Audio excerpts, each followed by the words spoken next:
এই মাদকের সাথে যদি আমার থানা পুলিশ যে কোনো ব্যক্তি যে কোনো সদস্য যদি জড়িত থাকে তার বিরুদ্ধে আমরা কঠোর থেকে কঠোরতম ব্যবস্থা গ্রহণ করব। এটা আপনাদেরকে বলতে পারি। আমি মাদকের বিষয়ে বলবো যে অনেক অভিযোগও আছে, সেই বিষয়গুলো তুলে ধরবো।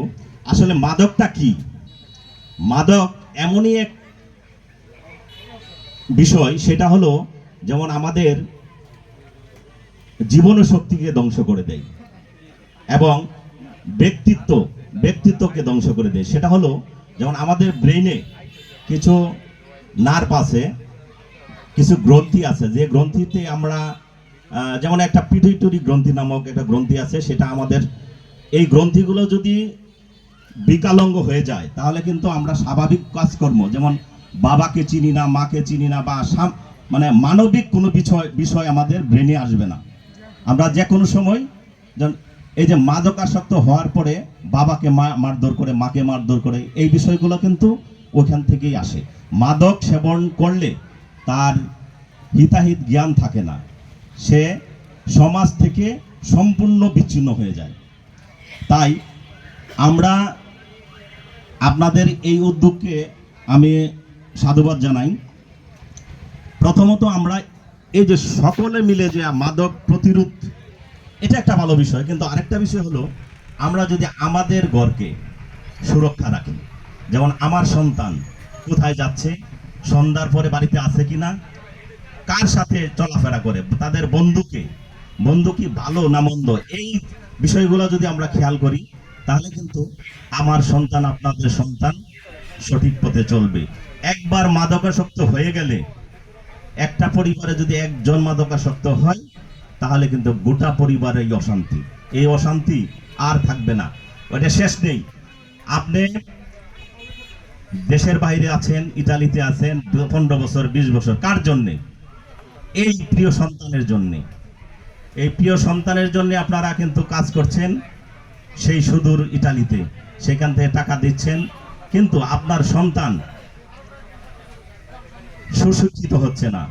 সুশিক্ষিত বলতে এটাই, মানবিক শিক্ষা, মানবিক মূল্যবোধের শিক্ষায় শিক্ষিত করতে হবে, এটাই হলো মূল বিষয়। মানবিক শিক্ষায় যদি আপনার সন্তান সুশিক্ষিত হয় তাহলে অবশ্যই এই মাদক থেকে দূরে থাকবে। তারপরে মাদকের যে আরো বিষয়গুলো আছে, যে মাদকাসক্ত হলেই মাদকের টাকার প্রয়োজন হয়, দেখা যায় যে সে সমাজ থেকে বিতাড়িত হলে তখন সে চুরি করে, সে খারাপ কাজ করে, সবকিছু করতে পারে মাদকের। একজন বক্তা মনে বলেছেন যে মাদকের বিষয়ে সুন্দর একটা বর্ণনা দিয়েছেন, আমার খুব ভালো লাগলো। তাহলে মাদক আর আমাদের থানার পক্ষ থেকে যে বিষয়টা, আমার মাননীয় পুলিশ সুপার মহোদয় মাদক, ইভটিজিং, কিশোর গ্যাং এবং মানব পাচারের যে মানব পাচারকারীদের বিরুদ্ধে জিরো টলারেন্স, আমরা মাদকের বিরুদ্ধে জিরো টলারেন্স। এই রাজৈর থানায়, এই যে একজন বলেছেন যে রাজৈর থানা, আমি এখানে আসছি 3 মাস হলো, তা আমার জানা মতে আমার কাছে অনেকেই গেছে এই মাদকের যে অল্প একটু খেয়েছে বা অল্প তার কাছে পাওয়া হয়েছে তাকে ছেড়ে দেওয়ার জন্য।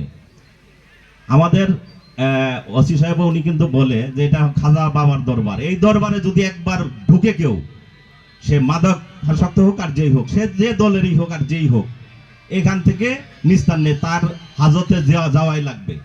এমনও দেখা গেছে, এবং ইদানিং আমরা যেটা করছি সেটা হলো 1 পুরিয়া 2 পুরিয়া বা একটা ইয়াবা সহ গ্রেপ্তার করা হচ্ছে। এটা কিন্তু আইনগতভাবে আমরা মামলা করে চালান দেওয়ার মতো না। তখন ইউনু মহোদয় এবং এসিলেন্ট মহোদয়ের মাধ্যমে আমরা 1 বছর পর্যন্ত সাজার ব্যবস্থা করেছি। 6 মাস, 1 বছর, 3 মাস, 1 মাস পর্যন্ত, সর্বনিম্ন 1 মাস পর্যন্ত সাজা দিয়ে মোবাইল কোর্টের মাধ্যমে তাদেরকে এই কোর্টে সোপর্দ করেছি। আমরা প্রতিনিয়ত কাজ করছি। আরেকটা বিষয় আমি বলি যে এই মাদকের সাথে যদি আমার থানা পুলিশ যে কোনো ব্যক্তি যে কোনো সদস্য যদি জড়িত থাকে তার বিরুদ্ধে আমরা কঠোর থেকে কঠোরতম ব্যবস্থা গ্রহণ করব, এটা আপনাদেরকে বলতে পারি।